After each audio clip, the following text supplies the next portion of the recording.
Dad! There's no way that this is natural. Absolutely, this is architectural. These are ruins.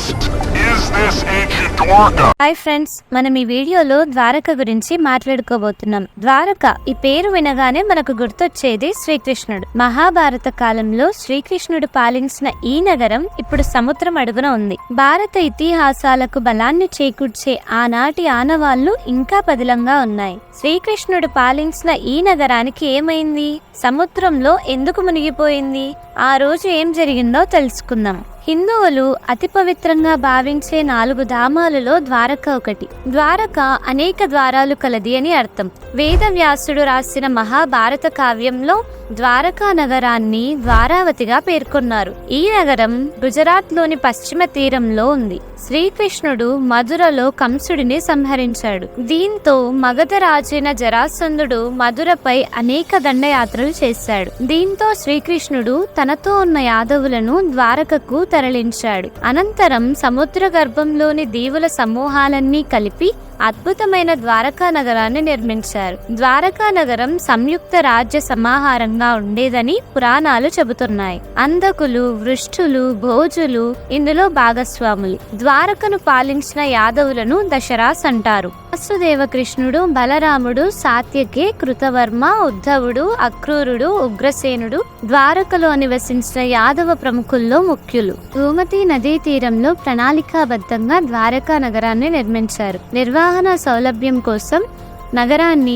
6 విభాగాలు చేశారు. నివాస ప్రదేశాలు, వ్యాపార ప్రదేశాలు, వెడల్పైన రాజమార్గాలు, వాణిజ్య కూడళ్లు, సంతలు, రాజభవనాలు, అనేక ప్రజోపయోగ ప్రదేశాలతో ద్వారక నిర్మితమైంది. రాజ్యసభ మంటపం పేరు సుధర్మ సభ. ఇక్కడ రాజు ప్రజలతో సమావేశం జరిపేవారు. అందమైన కట్టడాలతోనే కాదు, ప్రకృతి సోయాగాలో నగరం స్వర్గాన్ని తలపించేది. సముద్ర తీరంతో ఆ ప్రాంతం ఆహ్లాదకరంగా ఉండేది. కురుక్షేత్ర యుద్ధం జరిగిన 16 సంవత్సరాల తర్వాత ఈ నగరం సముద్ర గర్భంలో కలిసిపోయింది. శ్రీకృష్ణుడు నిర్యాణంతో మహాభారత యుద్ధం క్రీస్తు పూర్వం 3138లో జరిగింది. ఆ తర్వాత 36 ఏళ్లు శ్రీకృష్ణుడు ద్వారకలో నివసించాడు. కృష్ణుడి తర్వాత యాదవ రాజులు పరస్పరం తమలో తామే కలహించుకోవడం వల్ల సామ్రాజ్యం పతనమైనట్లు చెబుతారు. యాదవ కులం కూడా అంతఃకలహాలతో నశిస్తుందని గాంధారి శపించింది. కృష్ణుడు అరణ్యాలకు వెళ్ళాడు.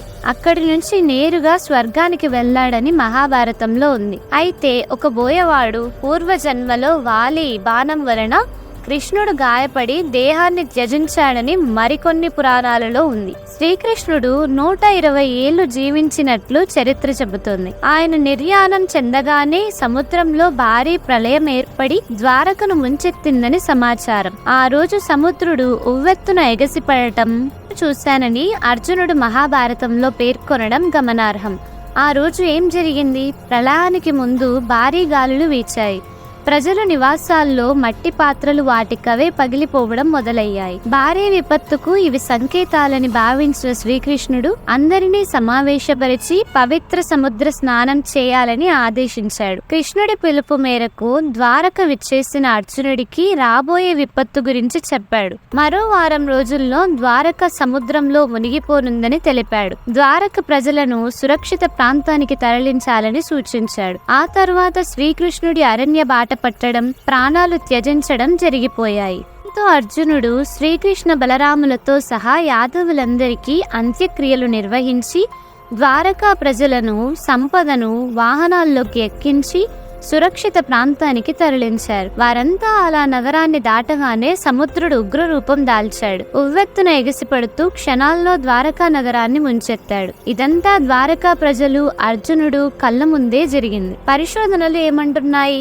ద్వారకాపురి క్రీస్తు పూర్వం 1443లో సాగర గర్భంలో మునిగిపోయినట్లు చరిత్రకారులు చెబుతున్నారు. ఈ మేరకు పలు గుజరాత్ లోని జామ్నగర్ సముద్ర తీరంలో ఆనవాళ్లు లభించాయి. 1950 1983 నుంచి 1986లో గుజరాత్ సముద్ర తీరంలో జరిగిన ఓ పరిశోధనలో ఆసక్తికర విషయాలు బయటపడ్డాయి. పశ్చిమ తీరంలో గోమతీ నది అరేబియా సముద్రంలో కలిసే చోట సముద్ర గర్భంలో ఒక మహానగర శిథిలాలను పరిశోధకులు గుర్తించారు. గుజరాత్ కు 20 కిలోమీటర్ల దూరంలో ప్రముఖ ఆర్కియాలజిస్టు డాక్టర్ ఎస్ఆర్ రావు ఆధ్వర్యంలో జరిగిన ఈ పరిశోధనల్లో ద్వారకా నగరం క్రీస్తు పూర్వం 3150 ఏళ్ల కిందటిదని నిర్ధారించారు. అదే ద్వాపర యుగంలో కృష్ణుడు విశ్వకర్మ సాయంతో నిర్మించిన ద్వారకాగా భావించారు. గుజరాత్ తీరం నుంచి 20 కిలోమీటర్ల దూరంలో సముద్ర గర్భంలో 40 మీటర్ల లోతులో సుమారు 9 మీటర్ల వైశాల్యంలో